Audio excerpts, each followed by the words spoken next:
안녕하세요. BCC의 최원영 목사입니다. 오늘은 2020년 10월 21일 수요일입니다. 운전을 하면 사이드밀러를 많이 보게 됩니다. 특히 주차할 때나 차선을 변경할 때 사이드밀러는 꼭 확인해야 합니다. 그런데 자동차의 오른쪽 사이드밀러에는 사물이 거울에 보이는 것보다 더 가까이 있습니다 라는 문구가 항상 있습니다. 왜 오른쪽 사이드밀러에는 이런 문구가 항상 있는 걸까요? 아시는 분들도 계시겠지만 여기는 간단한 과학의 원리가 숨어 있다고 합니다. 사이드밀러는 양쪽이 똑같아 보이지만 사실 오른쪽과 왼쪽 거울이 서로 다릅니다. 운전자 위치에서 볼 때 오른쪽 사이드밀러는 더 멀리 있기 때문에 사각지대가 더 넓게 생길 수 있습니다. 그래서 운전자가 더 잘 볼 수 있게끔 오른쪽은 볼록 거울로 만든 사이드밀러가 달려 있습니다. 가끔 언덕이나 교차로에서 동그란 반사경 같은 볼록한 거울로 만들어진 것입니다. 그리고 이 볼록 거울은 시야각을 더 넓게 만들어 사각이 없이 잘 볼 수 있지만 대신 거리감이 줄어들어 사물이 좀 더 작게 보인다고 합니다. 그리고 우리는 이 거울에 비친 이 작은 사물을 마치 더 멀리 있는 것처럼 착각하게 되는 겁니다. 그래서 사이드밀러에 비친 차가 멀리 있다고 착각해 사고가 나는 걸 막으려 하고 오른쪽 사이드밀러에는 항상 이런 경고문이 붙어 있는 겁니다. 사실 때때로 내가 봤어, 내가 정말로 봤어, 그러니까 진짜야 이렇게 말할 때가 있습니다. 그리고 그렇게 내가 봤기 때문에 보이는 대로 사실처럼 믿는 경우가 참 많이 있습니다. 그런데 사실 우리의 시각은 굉장히 제한되어 있습니다. 내가 보고 싶은 것, 내가 집중하고 싶은 것만 보게 되는 제한입니다. 요한복음 5장에는 베데스다 연못이 등장합니다. 베데스다 연못은 천사가 내려와 물을 움직이게 할 때 누군가가 그곳에 들어가면 모든 병이 낫는다는 전설이 있었습니다.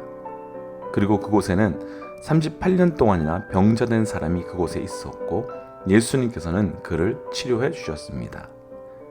이상합니다. 모든 병을 치료해 주시는 예수님이 오셨다면 다 예수님께 몰려와야 하는데 그곳에 있던 많은 사람들은 예수님께 오지 않았습니다. 분명 예수님이 38년 된 병자를 고쳐주실 때 소란이 있었을 텐데도 예수님을 보지 못했습니다. 어쩌면 한참 지나서 예수님이 오셨다는 소식을 들었던 사람들은 진짜 내가 보지 못했는데 거짓말 치기는 이렇게 말할지도 모릅니다. 왜냐하면 내가 보고 싶었던 그 연못에 내 시각이 집중되어 있었기 때문에 다른 것은 보지 못하고 있었기 때문입니다. 하나님, 우리의 눈과 귀와 마음이 내가 보고 싶은 것을 보는 것이 아니라 그래서 착각하며 살아가는 삶이 아니라 하나님께서 보여주신 것을 온전히 볼 수 있도록 인도하여 주옵소서. 그래서 오늘 함께 나눌 찬양은 나의 입술엔 모든 말과 라는 찬양입니다.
예레미야 50장 11절에서 20절 말씀. 나의 소유를 노력하는 자여, 너희가 즐거워하며 기뻐하고 타작하는 송아지같이 발굽을 구르며 굶마같이 우는도다. 그러므로 너희의 어머니가 큰 수치를 당하리라. 너희를 낳은 자가 치욕을 당하리라. 보라, 그가 나라들 가운데의 마지막과 광야와 마른 땅과 거친 계곡이 될 것이며 여호와의 진노로 말미암아 주민이 없어 완전히 황무지가 될 것이라. 바벨론을 지나가는 자마다 그 모든 재난에 놀라며 탄식하리로다. 바벨론을 둘러 대열을 벌이고 활을 당기는 모든 자여, 화살을 아끼지 말고 쏘라. 그가 여호와께 범죄하였음이라. 그 주위에서 고함을 지르리로다.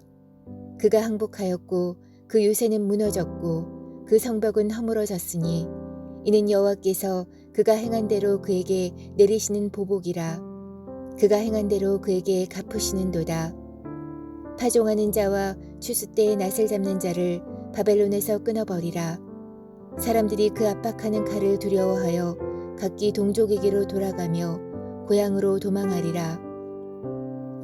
이스라엘은 흩어진 양이라. 사자들이 그를 따르도다. 처음에는 아스루 왕이 먹었고 다음에는 바벨론의 느부갓네살 왕이 그의 뼈를 꺾도다. 그러므로 만군의 여호와 이스라엘의 하나님이 이와 같이 말하노라. 보라, 내가 아수르의 왕을 벌한 것 같이 바벨론의 왕과 그 땅을 벌하고 이스라엘을 다시 그의 목장으로 돌아가게 하리니 그가 갈멜과 바산에서 양을 기를 것이며 그의 마음이 에브라임과 길르앗산에서 만족하리라. 여호와의 말씀이니라. 그날 그때에는 이스라엘의 죄악을 찾을지라도 없겠고 유다의 죄를 찾을지라도 찾아내지 못하리니 이는 내가 남긴 자를 용서할 것임이라. 아멘. 함께 기도하겠습니다. 하나님, 오늘 우리에게 새날을 허락하여 주시고 이 아침의 시간을 허락하여 주신 것 살아계신 하나님의 놀라운 은혜입니다. 하나님, 말씀하여 주옵소서. 듣는 만큼 변하고 변하는 만큼 행동하고 행동함을 통하여 말씀과 성령의 열매를 맺어갈 수 있도록 우리 가운데 역사하여 주옵소서. 이 모든 말씀 예수님 이름으로 기도하였습니다. 아멘. 오늘 말씀의 제목은 진노와 용서의 이유라는 제목입니다. 더 정확하게 표현한다면 하나님의 진노와 그리고 하나님의 용서라는 이유입니다. 사실 예레미야에서의 핵심 내용은 두 단어로 설명한다면 바로 진노와 용서입니다. 이스라엘뿐만 아니라 이방을 향한 하나님의 진노, 그리고 그 과정 이후의 전적인 용서의 사건입니다. 특별히 오늘 말씀은 바벨론을 향한 말씀인데 하나님께서 이들을 향하여 진노하시는 이유, 그리고 이스라엘 백성을 용서하신 하나님의 이유를 함께 묵상하고 우리의 삶에 하나님의 용서와의 은혜가 얼마나 깊은 것인지 함께 경험되고 고백되시기를 축복합니다. 첫 번째, 하나님의 진노 13절입니다. 여호와의 진노로 말미암아 주민이 없어 완전히 황무지가 될 것이라. 바벨론을 지나가는 자마다 그 모든 재난에 놀라며 탄식하리로다. 아멘. 하나님의 진노로 바벨론이 완전히 황무지가 될 것이며 그 모습을 보고 주변 사람들이 놀라게 될 것이라고 합니다. 그런데 하나님께서는 11절에서 바벨론을 나의 소유를 노력하는 자라며 부르시며 왜 바벨론이 이런 하나님의 진노의 상황에 놓이게 되었는지 분명하게 설명합니다. 나의 소유를 노력하는 자. 오늘 말씀에서 나누고 싶은 첫 번째, 하나님의 진노의 이유, 하나님의 것을 노력하였기 때문입니다. 사랑하는 믿음의 동역자 여러분, 우리 가운데 아무도 이런 우리 삶의 경험이 없기를 주의 이름으로 권면드립니다. 아무도 여기까지 들으시고 나는 전혀 해당되지 않는다라는 생각이 들 수도 있을 것 같습니다. 사실 저도 그런 생각입니다. 어떻게 하나님의 것을 훔쳐갈 수 있을까요? 설사 사람의 것을 훔쳐간다 할지라도 어떻게 하나님의 것을? 그런데 이 말씀을 준비하며 혹시 나는 하나님의 것을 훔쳐간 것이 없을까라는 조심스러운 질문과 또 다른 점검을 해보게 되었습니다. 마치 이스라엘 백성이 여리고성을 쳤을 때 아간이 절대로 취하지 말라고 한 것을 취한 것처럼 나도 모르게 혹은 알면서도 하나님의 것을 취한 것은 있지 않을까. 그런데 있었습니다. 하나님은 우리를 가리켜 너를 지명하여 불렀나니 너는 내 것이라고 하셨습니다. 그럼 나는 내 것이 아니라 하나님의 것이었습니다. 내 생명부터 내 시간도 내 능력도 내 재정도 내 모든 것은 온전히 다 하나님의 것입니다. 그런데 저는 주인 되시는 그분께 묻지 않고 살았습니다. 내가 쓰는 것이 마치 당연하다는 듯이 내 마음대로 사용했고 내 뜻대로 사용했습니다. 그런데 더 심각한 것은 내 뜻대로 살면서 마치 하나님의 뜻대로 사는 것처럼, 마치 하나님의 허락하에 있는 것처럼, 하나님의 허락하에 하는 것처럼 저 스스로뿐만 아니라 하나님을 속일 때도 너무나도 많이 있었습니다. 정말 내 삶의 모든 것이 하나님의 것이라면 내 마음대로 쓰고 내 마음대로 사용하고 내 마음대로 결정하면 안 되는 거였습니다. 아담과 하와 가장 큰 문제가 바로 여기에 있습니다. 에덴 동산은 하나님의 것이었고 그 두 사람 또한 하나님의 것이었습니다. 그런데 하나님께서 아담과 하와에게 모든 것을 맡기고 부탁하셨으니까 마치 자신들이 주인 된 것 같은 착각 속에 살았던 겁니다. 그러고 나니 사단이 와서 유혹합니다. 너가 하나님과 같이 될 수 있다. 그 말은 지금까지는 너가 주인처럼 살았다면 이제는 주인으로 살 수 있다는 유혹이었습니다. 그리고 그 결과 다 아시는 것과 같이 그 유혹에 넘어가 버리고 말았습니다. 그 이후 우리 사람은 끊임없이 주인 되고 싶어하고 주인의 자리에 위치하고 싶어합니다.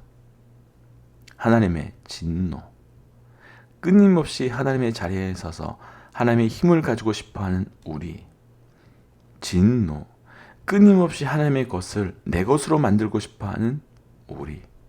오늘 말씀에서 나의 소유를 노력하는 자는 분명 바벨론을 향한 말씀이지만 하나님의 진노의 원인은 그때나 지금이나 별 차이가 없습니다.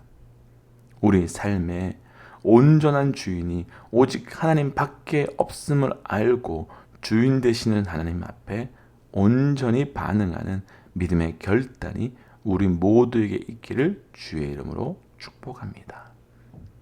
두 번째, 하나님의 용서 20절입니다. 여호와의 말씀이니라 그날 그때에는 이스라엘의 죄악을 찾을지라 또 없겠고 유다의 죄를 찾을지라도 찾아지지 못하리니 이는 내가 남긴 자를 용서할 것임이니라. 아멘. 오늘 말씀에서 나눌 두 번째 주제 바로 용서입니다.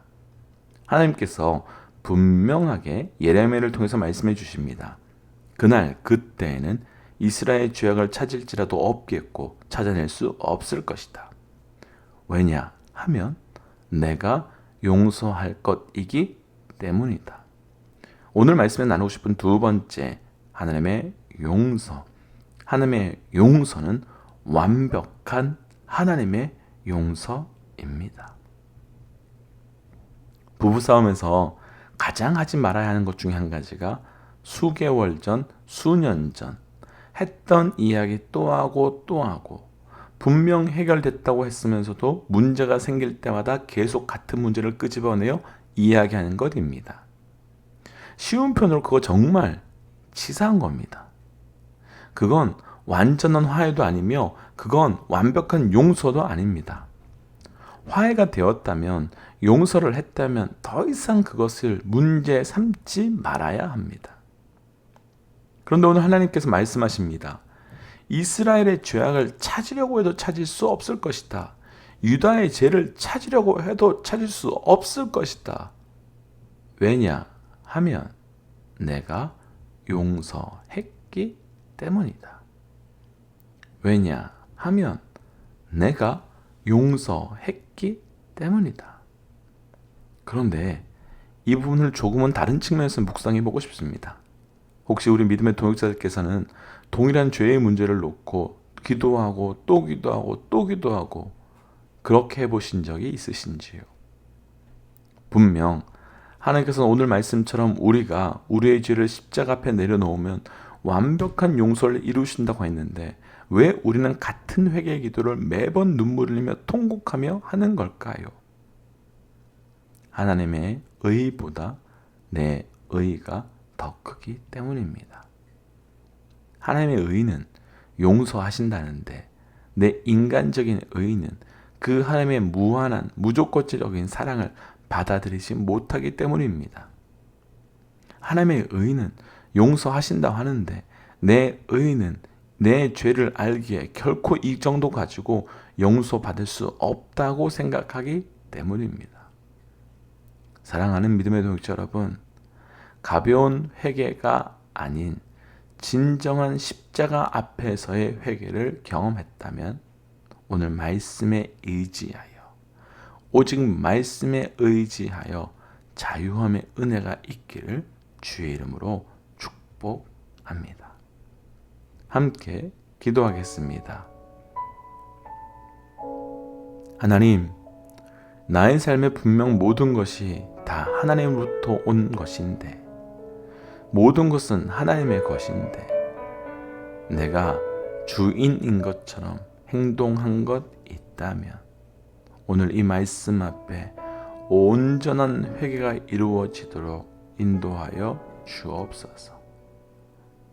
또한 하나님께서 우리에게 허락하여 주신 놀라운 용서의 은혜가 날마다 경험되며 이루어지도록 허락하여 주시옵고 그래서 진노의 두려움을 넘어 용서의 은혜 가운데 거할 수 있도록 인도하여 주옵소서. 이 모든 말씀 예수님 이름으로 기도하였습니다. 아멘. 사랑하는 믿음의 동역자 여러분, 오늘 하루도 은혜 가운데 승리하십시오. 오늘은 수요 다락방 예배가 함께 있습니다. 아시는 것 같이 계속해서 제가 통독하여 나아가고 있습니다. 함께 또 말씀의 은혜의 자리로 들어오시기를 권면드립니다. 지금까지 BCC의 최원영 목사였습니다. 하나님은 살아계십니다. 아멘.